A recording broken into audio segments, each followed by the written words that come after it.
Hello दोस्तों, स्वागत है आप सबका आपके अपने चैनल फार्मेसी जोन में। मैं हूं आशुतोष शुक्ला और दोस्तों हम लोग पढ़ रहे हैं बी फॉर्म 8 सेमेस्टर के सब्जेक्ट फार्मास्यूटिकल प्रोडक्ट डेवलपमेंट की यूनिट सेकंड को। और आज का हमारा टॉपिक है सेमी सॉलिड एक्सिपिएंट।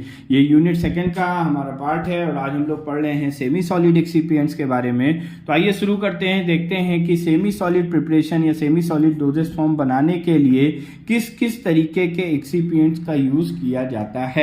तो आइए शुरू करते हैं। शुरू करने से पहले अगर अभी तक आपने चैनल को सब्सक्राइब नहीं किया है तो जल्द से जल्द चैनल को सब्सक्राइब कर लें।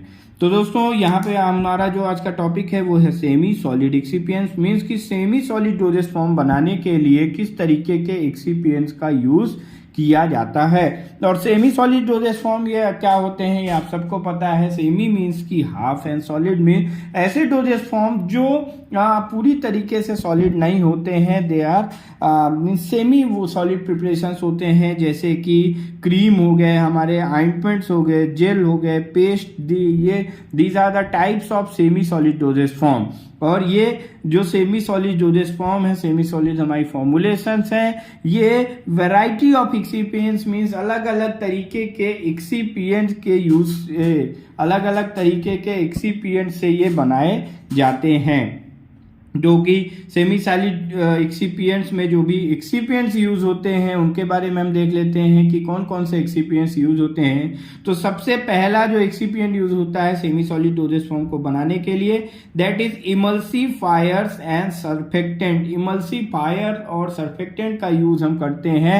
इमल्सिफायर का यूज किया जाता है कि हम जो भी हमारे इमिसिबल सब्सटेंसेस हैं उनको मिसिबल करने के लिए, इमल्सिफाई करने के लिए, and surfactants are used for the reducing the surface tension. और इमल्सिफायर और सर्फेक्टेंट ये क्या करते हैं, ये हमारे इमल्सन को स्टेबलाइज करने का काम करते हैं। ये हेल्प करते हैं हमारे इमल्सन को, या जो भी हमारे ये क्रीम है, ऑइंटमेंट, जेल्स हैं, ये एक तरीके के ये हमारे इमल्सन्स के फॉर्म में बनते हैं। यहाँ पे हम ऑयल इन वाटर या वाटर इन ऑयल इस तरीके के बेसिस में इनको प्रिपेयर करते हैं। तो इमल्सिफायर या सर्फेक्टेंट्स ये हमारी प्रिपरेशन को स्टेबलाइज करते हैं और उसके साथ साथ स्प्रेडेबिलिटी और यूनिफॉर्मिटी को प्रोडक्ट हमारा, जैसे कि जो हमारे सेमी सॉलिड प्रिपरेशंस हैं, अगर हम इनका क्रीम है तो क्रीम का अगर हम कहीं टॉपिकल एप्लीकेशन कर रहे हैं तो क्रीम सही ढंग से यूज होने के लिए जो उसकी कैरेक्टरिस्टिक्स है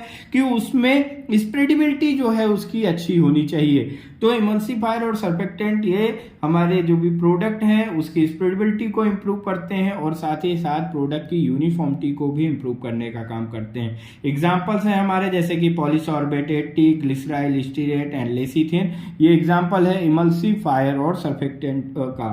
देन नेक्स्ट है हमारा जो सेकेंड एक्सिपिएंट है that is thickening agent. Thickening agent क्या करते हैं, ये थिकनर्स होते हैं। थिकनर्स का मतलब ये क्या करते हैं, this help to increase the viscosity and provide a smooth and consistent texture to the product. Means कि ये हमारी फॉर्मुलेशन की विस्कोसिटी को इम्प्रूव करते हैं और उसके साथ साथ स्मूथ और कंसिस्टेंट टेक्सचर प्रोवाइड करते हैं। यानी कि जो भी उसका टेक्सचर है, टेक्सचर का मतलब जब हम उसको टच करेंगे तो जो टच करने पे हमें जो फील मिलता है वो एक तरीके का स्मूथ और कंसिस्टेंट टेक्सचर मिलेगा। इसके एग्जाम्पल है थिकनिंग एजेंट के, हमारे एग्जाम्पल हैं कार्बोमर्स हो गए, हाइड्रोक्सीथाइल सेल्यूलोज हो गए, जैंथन गम हो गए। These are the examples of thickening agent. Next excipient हमें हमारा जो कि हम सेमी सॉलिड डोजेज फॉर्म बनाने के लिए यूज करते हैं दैट इज सॉल्वेंट। सॉल्वेंट का जो यूज किया जाता है ये क्या कि ये किसी भी सब्सटेंस को या किसी एक्टिव इंग्रेडिएंट को या किसी अदर एक्सिपिएंट्स को डिसॉल्व करने के लिए या डिस्पर्स करने के लिए यूज किए जाते हैं। सॉल्वेंट्स को हम व्हीकल्स भी कह सकते हैं जो कि किसी भी एक्टिव यानी सोल्यूट को या किसी अदर एक्सिपिएंट को डिसॉल्व करने के लिए यूज किए जाते हैं। इनका एग्जाम्पल है प्रोपाइलिन ग्लाइकॉल हो गया हमारा, इथेनॉल हो गया, पॉलीइथाइलिन ग्लाइकॉल्स हो गए। These are the example of solvent. And next excipient है हमारा जो कि सेमी सॉलिड डोजेज फॉर्म बनाने के लिए यूज किया जाता है, वो है ह्यूमेक्टेंट। ह्यूमेक्टेंट को हम इसलिए यूज करते हैं कि जो भी हमारी फॉर्मुलेशन है उस फॉर्मुलेशन में मॉइस्चर बना रहे।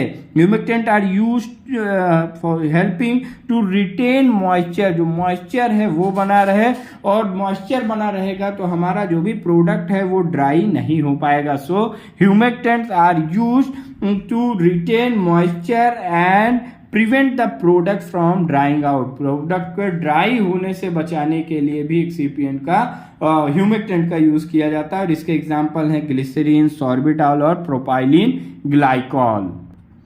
नेक्स्ट जो इंग्रेडिएंट है हमारा वो है प्रिजर्वेटिव। प्रिजर्वेटिव्स का यूज किया जाता है हमारे सब्सटेंस, हमारे जो भी हमारा डोजेज फॉर्म है, जो हमारी फॉर्मुलेशन है उसको प्रिजर्व करने के लिए। प्रिजर्व फ्रॉम होम, उनको प्रिजर्व करने के लिए फ्रॉम द माइक्रोबियल ग्रोथ। अगर हम प्रिजर्वेटिव का यूज कर रहे हैं अपने फॉर्मुलेशन में तो प्रिजर्वेटिव हमारे फॉर्मुलेशन में माइक्रोबियल ग्रोथ को प्रिवेंट करेगा, और अगर माइक्रोबियल ग्रोथ नहीं होगी, हमारे फॉर्मुलेशन में कोई भी माइक्रो ऑर्गेनिज्म ग्रो नहीं कर पाएगा, तो हमारी जो भी फॉर्मुलेशन है, जो सेमी सॉलिड प्रिपरेशन है, वो क्या उनकी स्टेबिलिटी, फिजिकल स्टेबिलिटी इंप्रूव होगी। And increase the shelf life. अगर उसकी फिजिकल स्टेबिलिटी इंप्रूव होगी तो ऑलरेडी उसकी क्या सेल्फ लाइफ भी इंप्रूव हो जाएगी। So preservatives are used in the semi-solid preparation to prevent them from microbial growth and increase their shelf life. इसके एग्जाम्पल हैं हमारे methyl paraben, propyl paraben and benzalkonium chloride. Next हम जो use करते हैं semi solid को बनाने के लिए, जो हम एक्सिपिएंट का यूज करते हैं वो हमारा है एंटीऑक्सीडेंट। और एंटीऑक्सीडेंट ऑक्सीडेशन को प्रिवेंट करने के लिए यूज किए जाते हैं, और ये जो ऑक्सीडेशन रिएक्शन होती है ये एक केमिकल डिग्रेडेशन पाथवे है। मींस कि अगर किसी रिएक्शन में ऑक्सीडेशन हो जा रहा है, किसी भी हमारे फॉर्मुलेशन में ऑक्सीडेशन हो रहा है, तो उसके में उस फॉर्मुलेशन में केमिकल चेंजेस होने की संभावनाएं रहती हैं, और जिससे कि एक्टिव इंग्रेडिएंट या जो भी अदर एक्सिपिएंट्स हैं वो डिग्रेड हो सकते हैं। सो फॉर्मुलेशन की ओवरऑल हम ये कह सकते हैं कि उस एंटीऑक्सीडेंट का यूज करके हम उसको ऑक्सीडेशन से बचाते हैं, जिससे कि हम फॉर्मुलेशन की केमिकल स्टेबिलिटी को इंप्रूव करते हैं। एंड नेक्स्ट वन हमारा फ्रेगनेंस एंड कलरेंट। ये एक अप्रोप्रिएट फ्रेगनेंस देने के लिए और उसको एक एलिगेंट कलर देने के लिए, एक अच्छा कलर देने के लिए हम यूज करते हैं, जिससे फ्रेगनेंस और कलरेंट के यूज से हमारा जो भी है प्रोडक्ट है उसका अपीयरेंस अच्छा होता है, और पेशेंट एक्सेप्टेंस यानी पेशेंट कंप्लायंस भी इंक्रीज होता है। सो सिलेक्शन हम जो ये अभी doses form, semi solid doses form बनाने के लिए जो भी हम एक्सिपिएंट्स का यूज करते हैं वो यहाँ पे हमने डिस्कस किया। और जो हमें जो भी जब हम फॉर्मुलेशन बना रहे होते हैं तो जो हमें उसमें डिजायर्ड प्रॉपर्टीज चाहिए होती हैं, जो कैरेक्टरिस्टिक्स चाहिए होते हैं उस यूज के लिए, यानी कि जो भी हम उस फॉर्मुलेशन के रिगार्डिंग जो उसका यूज है उसके रिगार्डिंग जो भी प्रॉपर्टीज हमें चाहिए उसी के हिसाब से हम एक्सिपिएंट्स का यूज करते हैं। सो गाइस ये था हमारा आज का topic semi solid excipient. Means कि हमने आज डिस्कस किया कि कौन से ऐसे एक्सिपिएंट्स होते हैं जो कि सेमी सॉलिड डोजेस फॉर्म बनाने के लिए यूज किए जाते हैं। आई होप कि आपको ये टॉपिक समझ में आया होगा। इस टॉपिक से रिलेटेड कोई भी क्वेरी हो तो कमेंट बॉक्स में बता सकते हैं, एंड टॉपिक के PDF नोट्स को डिस्क्रिप्शन बॉक्स में दिए हुए लिंक से डाउनलोड कर सकते हैं। Thank you very much. Channel को सब्सक्राइब जरूर करें।